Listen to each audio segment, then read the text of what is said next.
Hey everybody, this is section 2 of Rosa Luxemburg's The Russian Revolution. Section 2 is titled The Bolshevik Land Policy. The Bolsheviks are the historic heirs of the English levelers and the French Jacobins, but the concrete task which faced the Bolsheviks after the seizure of power was incomparably more difficult than that of their historical predecessors. Importance of the agrarian question, even in 1905, then in the Third Duma, the right-wing peasants. The peasant question and defense, the army, end parenthesis. Footnote. Here, as in a number of other places, the manuscript consists only of rough notes, which Rosa Luxemburg intended to expand later. As the meaning of these passages is in general clear, I have preferred to translate them literally, just as the author left them. End footnote. Surely the solution of the problem by the direct, immediate seizure and distribution of the land by the peasants was the shortest, simplest, and most clear-cut formula to achieve two diverse things: to break down large land ownership and immediately to bind the peasants to the revolutionary government. As a political measure to fortify the proletarian socialist government, it was an excellent tactical move. Unfortunately, however, it had two sides to it. The reverse side consisted in the fact that the direct seizure of the land by the peasants, has in general nothing at all in common with socialist economy. A socialist transformation of economic relationships presupposes two things so far as agrarian relationships are concerned. In the first place, only the nationalization of the large landed estates, as the technically most advanced and most concentrated means and methods of agrarian production, can serve as the point of departure for the socialist mode of production on the land.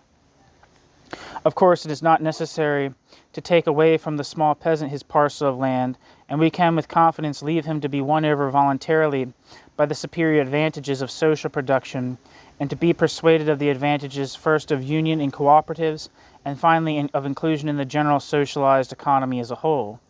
Still, every socialist economic reform on the land must obviously begin with large and medium land ownership. Here the property right must first of all be turned over to the nation, or to the state, which with a socialist government amounts to the same thing, for it is this alone which affords the possibility of organizing agricultural production in accord with the requirements of interrelated large-scale socialist production.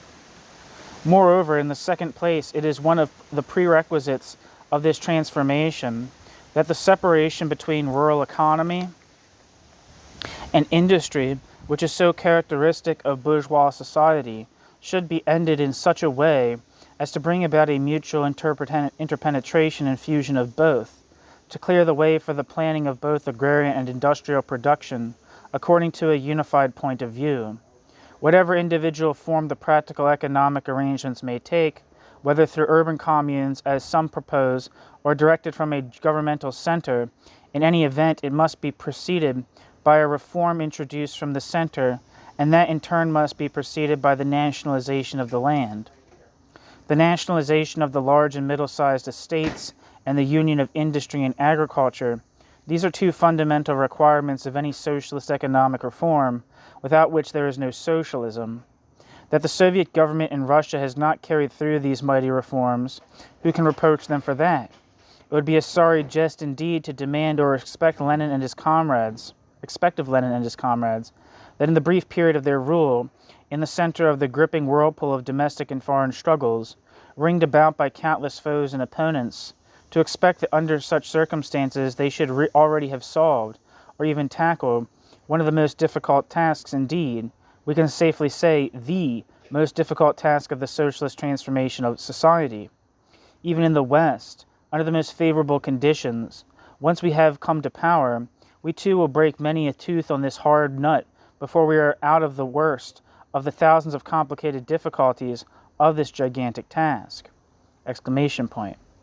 A socialist government which has come to power must in any event do one thing. It must take measures which lead in the direction of that fundamental prerequisite of a later socialist reform of agriculture. It must at least avoid everything which may bar the way to those measures. Now the slogan launched by the Bolsheviks, immediate seizure and distribution of the land by the peasants, necessarily tended in the opposite direction. Not only is it not a socialist measure, it even cuts off the way to such measures, It piles up insurmountable obstacles to the socialist transformation of agrarian relations. The seizure of the landed estates by the peasants according to the short and precise slogan of Lenin and his friends, quote, "Go and take the land for yourselves," end quote, simply led to the sudden chaotic conversion of large land ownership into peasant land ownership. What was created is not social property, but a new form of private property, namely the breaking up of large estates into medium and small estates, or relatively advanced large units of production into primitive small units, which operate with technical means from the time of the pharaohs. Nor is that all. Through these measures, and the chaotic and purely arbitrary manner of their execution, differentiation in landed property, far from being eliminated, was even further sharpened. Although the Bolsheviks called upon the peasantry to form peasant committees so that the seizure of the nobles' estates might, in some fashion, be made into a collective act, yet it is clear that this general advice could not change anything in the real practice and real relations of power on the land. With or without committees, it was the rich peasants and usurers who made up the village bourgeoisie, possessing the actual power in the hands in every Russian village, that surely became the chief beneficiary of the agrarian revolution. Without being there to see, anyone can figure out for himself that in the course of the distribution of the land, social and economic inequality among the peasants was not eliminated but rather increased, and that class antagonisms were further sharpened. The shift of power, however, took place to the disadvantage of the interests of the proletariat and of socialism. Formerly, there was only a small caste of noble and capitalist landed proprietors, and a small minority of rich village bourgeoisie to oppose a socialist reform on the land, and their expropriation by a revolutionary mass movement of the people is mere child's play. But now, after the, quote, seizure, end quote, as an opponent of any attempt at socialization of agrarian production, there is an enormous, newly developed and powerful mass of owning peasants who would defend their newly won property with tooth and nail against every socialist attack. The question of the future socialization of agrarian economy, that is, any socialization of production in general in Russia, has now become a question of opposition and of struggle between the urban proletariat and the mass of the peasantry. How sharp this antagonism has already become is shown by the peasant boycott of the cities, in which they withhold the means of existence to carry on speculation in them, in quite the same way as the Prussian Junker does. The French small peasant became the boldest defender of the great French Revolution, which had given him land confiscated from the émigrés, or the émigré. I don't know, there's an accent over the E. Does that mean I pronounce the S? Émigrés. I don't know. As Napoleonic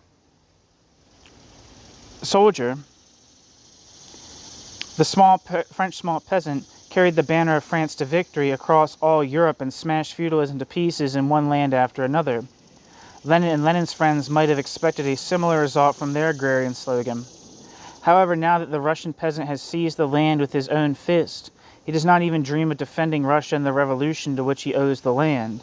He has dug obstinately into his new possessions and abandoned the revolution to its enemies, the state to decay, the urban population to famine.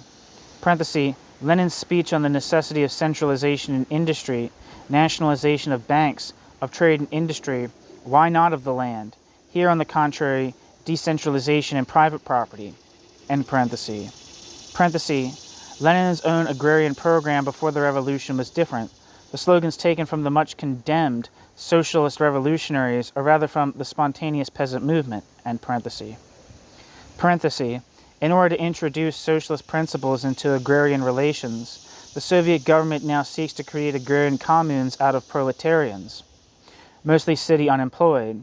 But it is easy to see in advance that the results of these efforts must remain so insignificant as to disappear when measures against the whole scope of agrarian relations.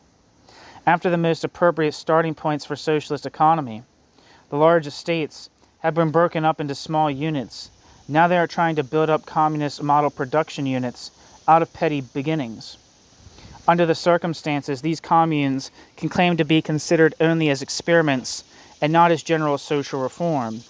grain monopoly with bounties.